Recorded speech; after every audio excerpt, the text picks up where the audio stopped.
On Wednesday, Chelsea held talks with former Barcelona and Spain boss Luis Enrique about taking over in the summer. Obviously, they're talking to a number of different candidates to say, and they're in no rush, speaking to Nagelsmann, Pochettino, amongst others. But in the meantime, surprisingly, Frank Lampard took training this morning. He takes over as the interim boss till the end of the season. Of course, Graham Potter got given the bullet. We'll discuss rightly or wrongly. But firstly, I want to start with Frank Lampard, Ty. I said it was a surprise. Would you say it's a surprise considering his last spell? I mean, you're in the group with us. You know it was a surprise. My exact message was WTF. We've been here before. I was like, Frank Lampard, how's he got this gig? Haven't they got like billionaire owners that are just thinking completely different? Didn't he just get sacked from Everton? And how does that work? But yeah, so was it a shock? A massive shock. How he's got the gig, I have no idea. I don't know who's advising him. I don't know what they're thinking. I don't know. I mean, everything they've done since they bought the club has just been a complete and utter car crash, hasn't it?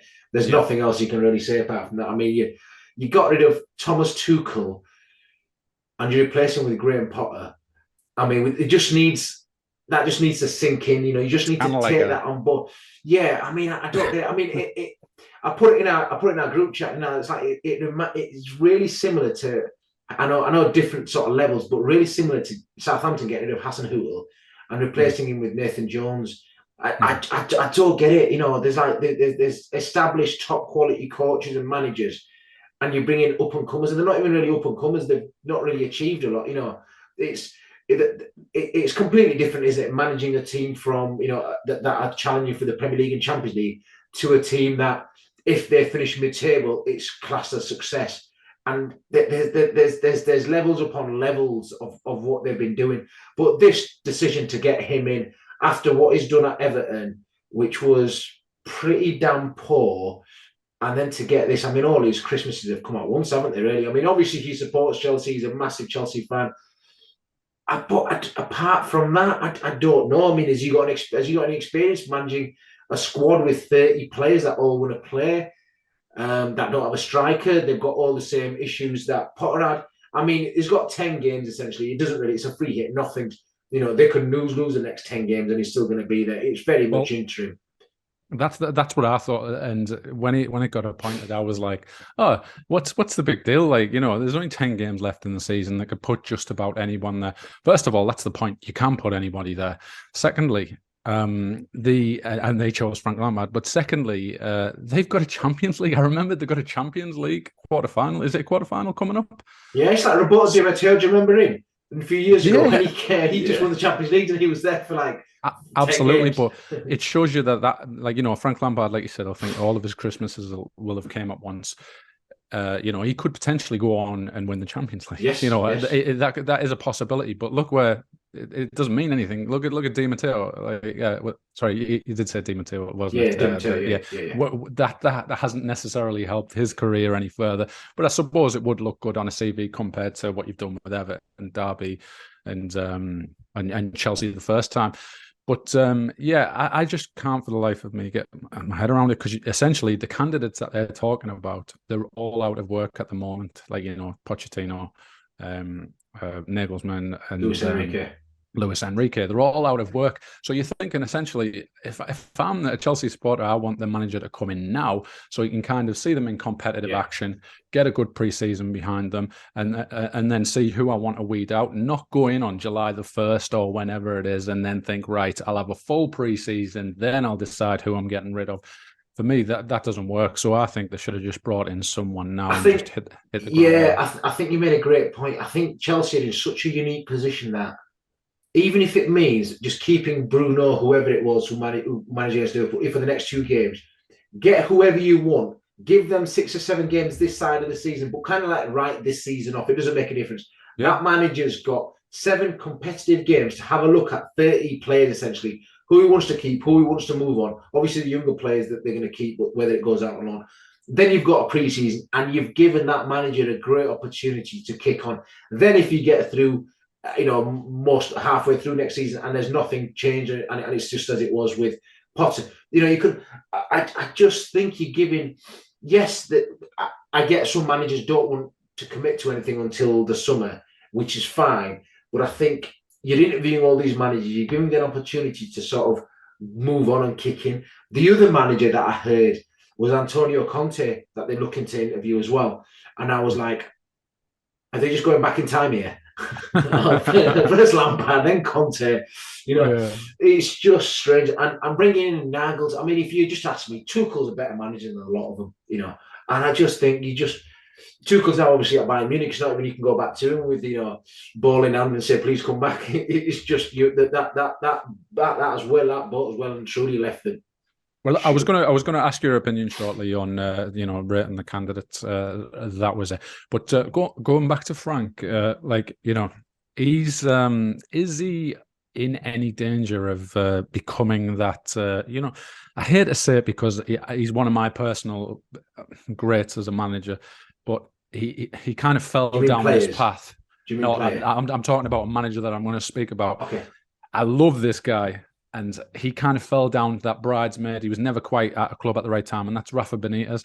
He always seems to be the caretaker manager, as he goes on in his career. Same like Roy Hodgson. They're not the same.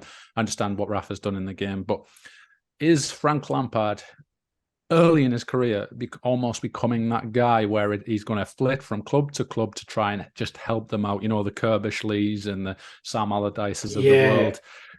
That's exactly what I was going to say. I mean, you remember a number of years ago when it was like, oh, we'll get a big Sam in till the end of the season, and he's getting that similar sort of tag. And the frustrating thing for me about this is Lampard's an ex-England player, but he's a shit manager. I mean, you can just rub it up. You can't. He just is. He's had enough opportunities. He's just a shit manager. So you've got Lampard becoming the Pulis, the Kirbishley, the Allardyce, the Steve Bruce, the Mark Hughes. Those similar sort of managers from yesteryear because they were good Premier League or English players or British players. And they get numerous opportunities.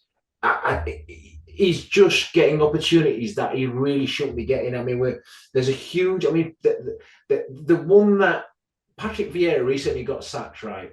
And he got replaced by Roy Hodgson. How does that make any sense?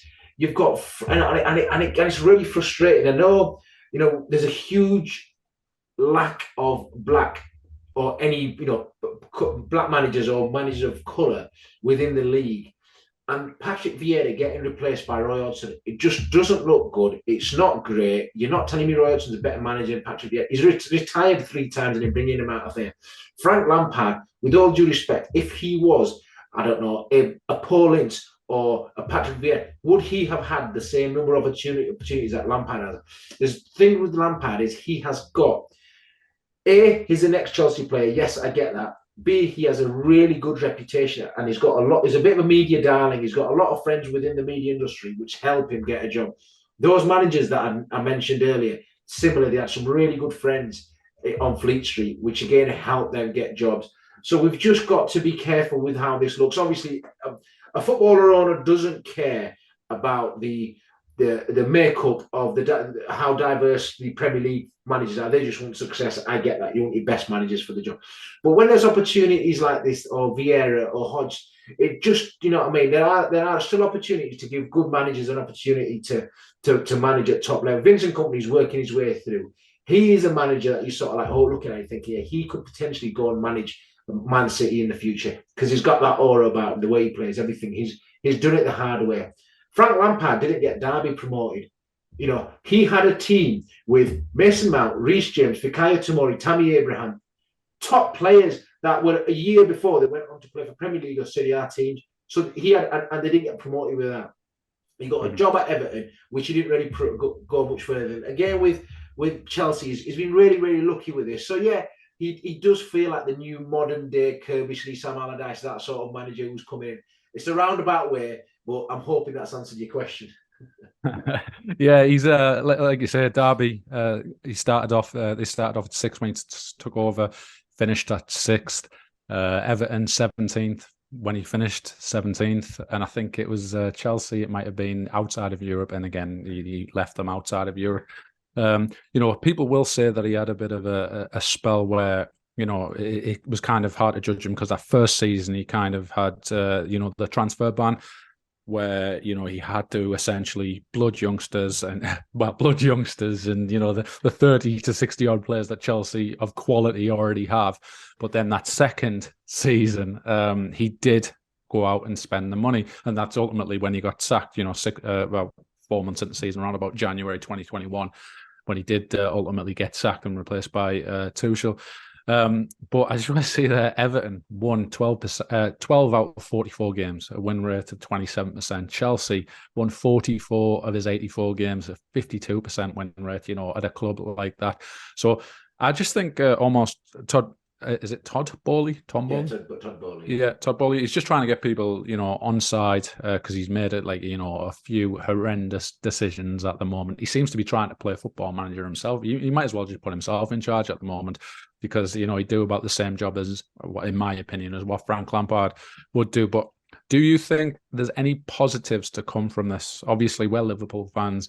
You've got things like, potentially the Mason Mount situation at Chelsea. Now, I understand Frank probably won't have any kind of pull on the board. He's probably just a yes man at the minute. He can't believe all his Christmases have came. But do you think there's any way that, that has an influence on proceedings? Because he's going to essentially play Mason Mount every game because he is a favourite, and perhaps get the morale of the club back to where you'd expect it. And secondly, do you think there's any chance that Todd Boehly's stitching himself up by, if things go well for Frank, he could be looking at the beginning of the season with Frank again?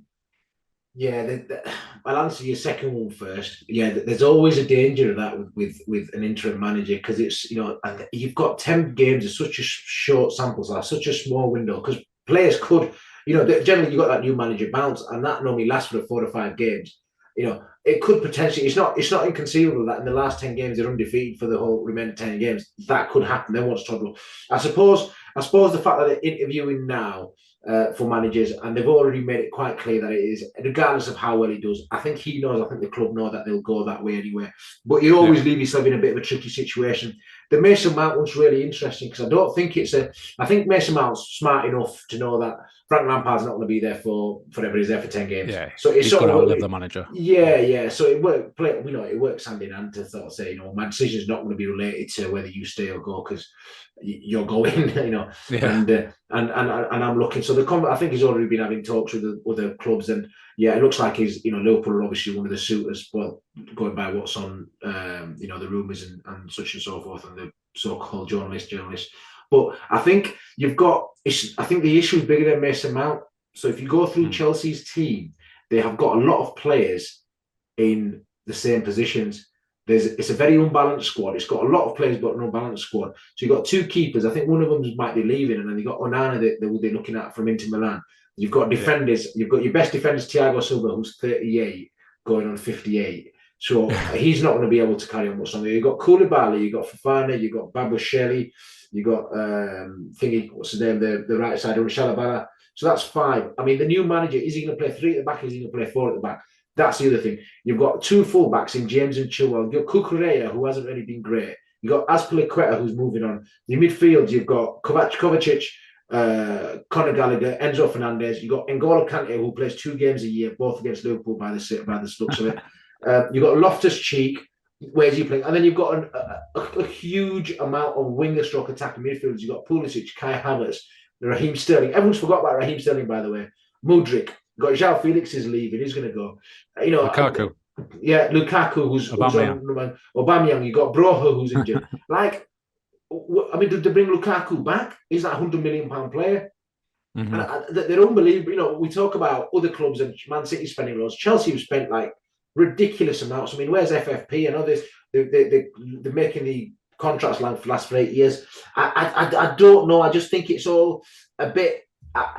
The thing for me, I would imagine these guys are really, really smart businessmen. They would have done the due diligence. They would have done the research before. Absolutely.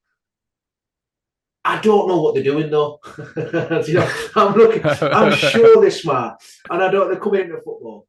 FFP will come into play. It I will. think. I mean, I'm like they've obviously looked at that. They think this is going to bite us, or they thought maybe looked at PSG. They just did that to FFP. We're going to do the same. I just don't know. I mean, there's a lot of question marks. I'm not sure they know what they're doing. I think they've got to have had some sort of sporting director who knows the game. They got the guy from Brighton, didn't they? But there's a huge difference between being sporting director of Brighton and Chelsea. Chelsea are one of the best teams in the world. You eat from different restaurants. It's just a completely different thing. So I don't think they've got it right. And how long does it go before they, and they've paid how much? What, $3 billion did they pay for it? I don't know. I just think they've invested so much in it already that they've invested players that whoever the next manager might not fancy them. What they're going to do then? You've got 600 million, half billions worth of players. Like, what you do with them? So I don't know. I just think it's a bit of a mess, and unless they don't get the next manager right, it could go even worse. Because I don't think Antonio Conte. The fact they're talking to Antonio Conte is just bonkers. He wants his own players. He's not going to be having. You've just seen what he's done at Spurs. He's a brilliant manager, but he wants his own players. Luis Enrique, potentially he'll just do what's given to him. Nagelsmann, he's got an arrogance to him. I think Pochettino potentially. So I could see Pochettino and Luis Enrique working, but I still don't know what they're doing. They don't know what they're doing themselves. Yeah. Well, like you say, the implications of not finishing Champions League as well for FIFA Fair Play. They're going to have to essentially cut their cloth if FIFA Fair Play want to actually do something about anything. You have got obviously a lot of players that have got good resale value, so I think there will be a good bit of money in and out of Chelsea. Well, there's some kind of like what Man City do, sell a few £50 million players, and there you go. It's stuff that they've done down the line that's got them to be able to spend the money willy-nilly like now. You just went over it briefly there, so I've got various achievements of the three main contenders for the job. Luis Enrique, last Barcelona coach to win the Champions League with the likes of Xavi and Iniesta, Messi and co in I think 2014-15. He'd done the travel that year, got the best coach in the world. I don't know who rates that. Maybe it's FIFA. Nagelsmann won the league and cup with Bayern, which I think you could do. So thanks. I don't know why you say that. Like I can do that from a shit manager. I'm all right. No. Well, you're definitely better than me. But and Pochettino likewise done exactly the same with PSG, cup and league, and you can't fail to do either of them. I think he even lost a league with PSG to Lille. Maybe. Anyway, so those, right. So those are your three contenders, and you look at the resume of the three of them, and it looks like Luis Enrique's got the best. But then again, he had the best team out of the three of them. If you're a Chelsea supporter, in order of which one you would to not, I think if you're thinking they've got a lot of young players, long-term succession planning, the safe pair of hands who's not going to rock the boat too much and get on with it. Understands the league, gets the league as managed in the top end of the league. I'd go Pochettino.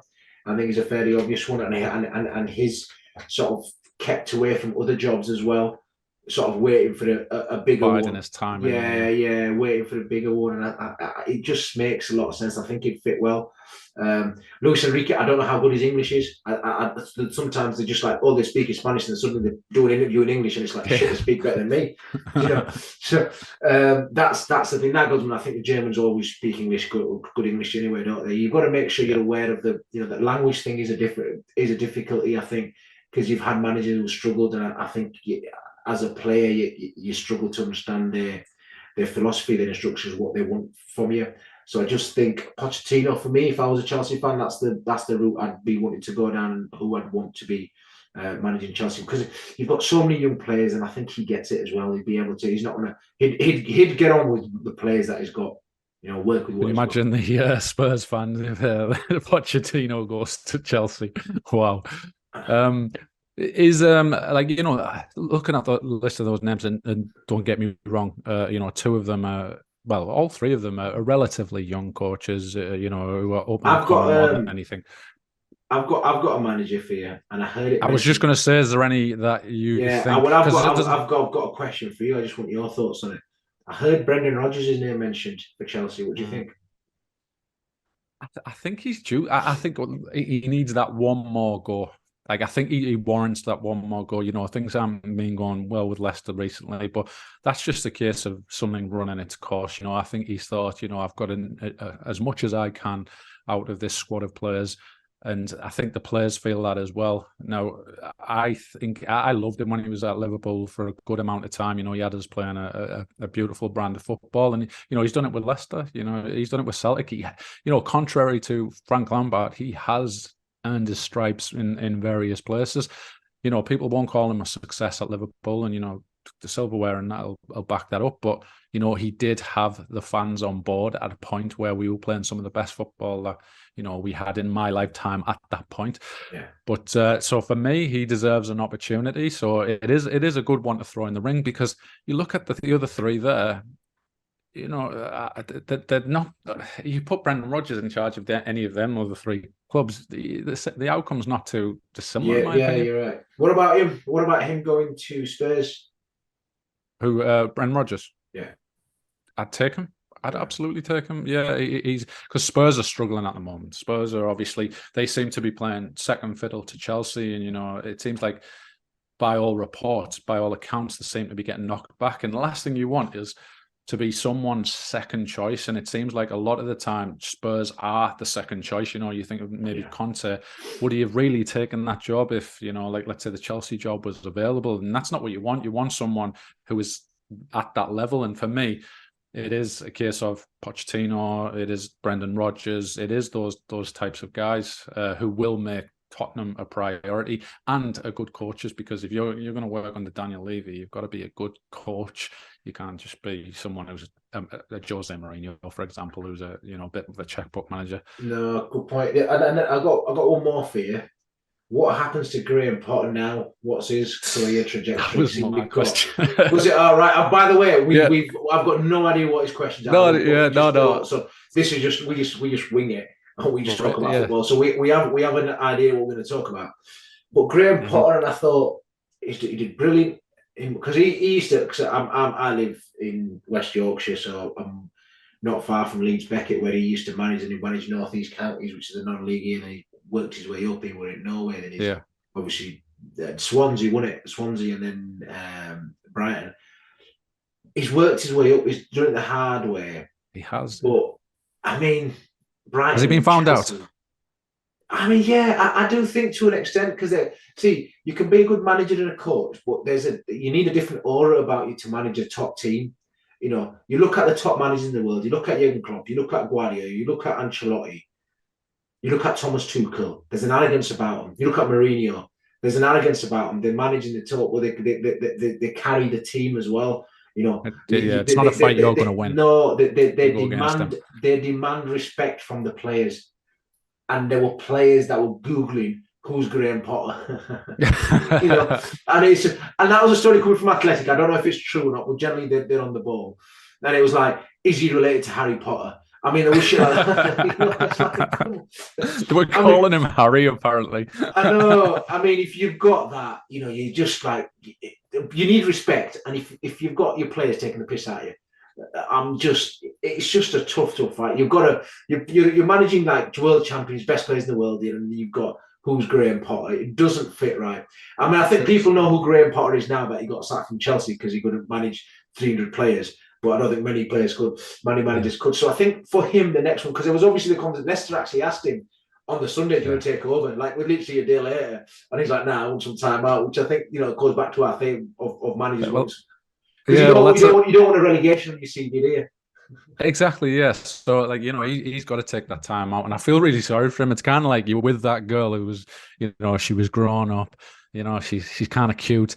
And now all of a sudden she's absolutely banging, but you left her for some high-rolling girl who's now just dumped your ass. Because Brighton are absolutely flying. And that's all from, you know, what he put into place. And, you know, don't get me wrong, this De Zerbi? Yeah. He seems to have taken them just to that next level. So, I mean, Spurs are supposed to be sleeping around him.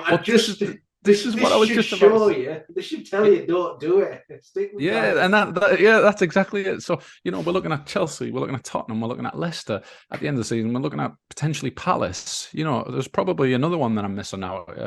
You know, there's so many different good jobs that are available. And, Potter could be a good shout for Leicester. He could be a good shout for Tottenham also. Crystal Palace will be up as well because Roy Hodgson will be leaving. He's not staying there for next season, is it?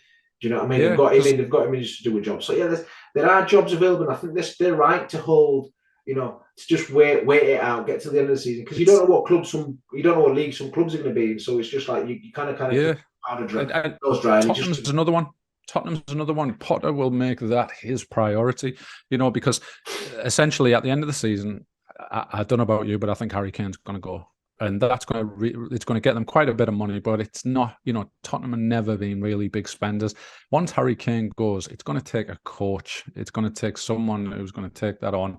And it's a project, and it's going to be a long-term thing. It's not going to be something that's going to be a quick fix because they've already proven that they can't essentially attract the top-end managers that are going to bring instant players in. So, it's going to take someone like a Brendan Rodgers or a Graham Potter that's going to take, it's going to take a time to almost rebuild Tottenham like a different style and get away that mentality that, it's currently ingrained in that club.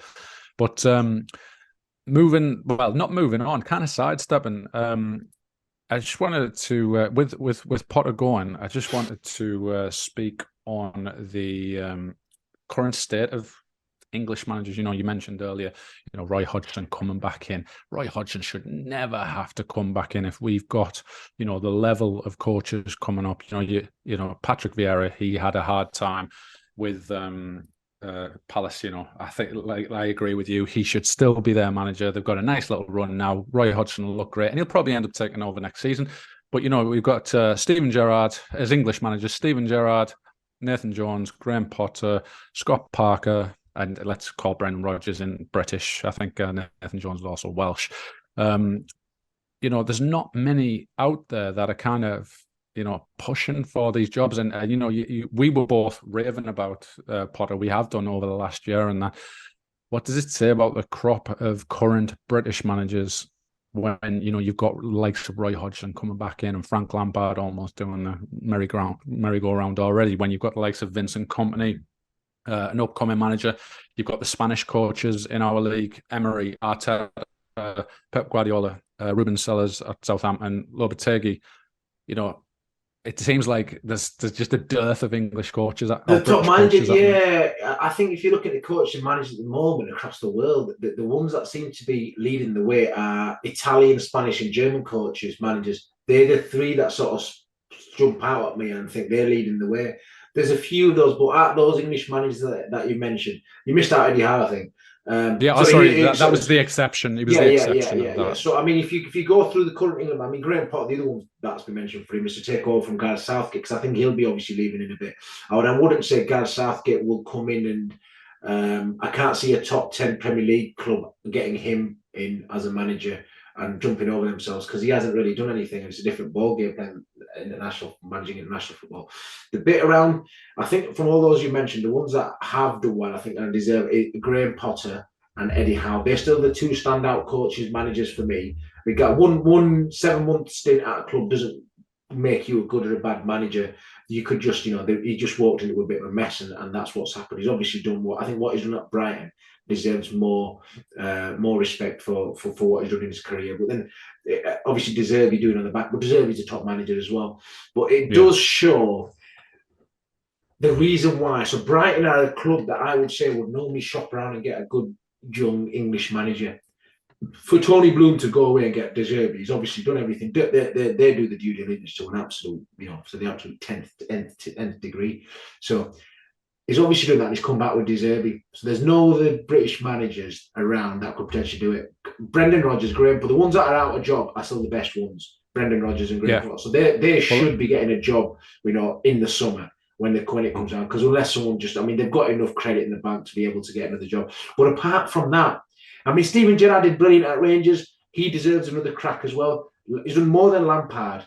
So Lampard's got it obviously because he's an ex-Chelsea player. So Steven Gerrard deserves another crack. But if he has another failure, then he's going to get written off as well. Regardless of how much we love him as a player. If you have two sort of failed gigs as a manager, you're unlikely to get them. But he is English, and English managers generally do get 10 goals, don't they? Yeah. It's yeah. So sorry, I should have clarified. Though the names that are reeled off there, the British managers, they are the ones that lost their jobs this year. The ones that are currently in employment, Eddie Howe, obviously fantastic. He's kind of the exception to the rule at the moment. Roy Hodgson, Gary O'Neill, obviously at Bournemouth, Sean Dyche. Who's one of them managers that keep going round and round, but he is, he's a decent coach. I do like what he brings. He's a different element. Adam Sandler from Leicester. And obviously we've got Lampard in there as well. Just to finish, I want to go kind of almost like full circle. And while you think about your question of the day, and you can do that after you answer this question. Obviously, Chelsea, we've been talking about Chelsea have brought back Frank Lampard, and it's almost like the equivalent of bringing Steven Gerrard as Liverpool manager, as temporary manager. Let's say if something happened with Jurgen Klopp. As a Liverpool fan, we've discussed this from the outside looking in, as Liverpool fans looking at essentially Chelsea. See it from a Chelsea perspective by Steven Gerrard coming in. How would you feel about that? What if Steven Gerrard came into Chelsea as a Liverpool manager for the last 10 games of the season? You know how we've been doing terrible this season. Let's just scenario where it's a safe option that's not going to get you any shit from the fans. That's what it is. And we'll be like, yeah, Stevie's in brilliant, pretend he gets the club and all that, but I mean, he's not. I wouldn't. It's rose tinted, doesn't it? Yeah. Yeah, it's very rose tinted. You've got to sort of take a step back and see what we were seeing when Ken Dalglish came and it was all brilliant, but he was never going to be long term. Do you know what I mean? And I think same with Lampard. You've got to be realistic with it. Well, the thing is, fans are just very short term. They'll see a bit and they'll just. I just think it's a decision from the owner to sort of get the fans on his side and a bit of a safe one. But if it was Stevie G, yeah, it'd be. I mean, we've had it before with Kenny Dalglish, you know what I mean, coming in short term, and yeah, it obviously he wouldn't get any stick regardless of what the results are. His reputation would be untainted, but it's just not. I think we're further down the line than that now. It used to be very much something that happened 10 years ago, but for it to come back and Chelsea bringing it back after spending $500,000, it's very ironic, isn't it? It is. And have you got a question of the day?